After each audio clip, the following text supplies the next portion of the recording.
চোখ ভালো না, চোখ ভালো না, কি খাবো? হরে কৃষ্ণ, হরে কৃষ্ণ। আমার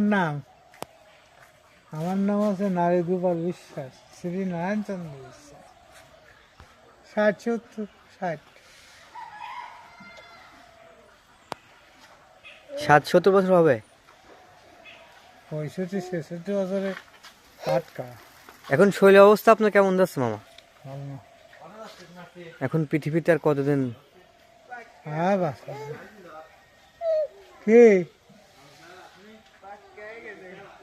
হরে কৃষ্ণ। হরে কৃষ্ণ। নাতি, হ্যাঁ, এ বড় হলে দেখবে ভিডিও গেম দেখে কাঁদবে, আমার দাদু ছিল এরকম, ও কি করেছে দেখবে।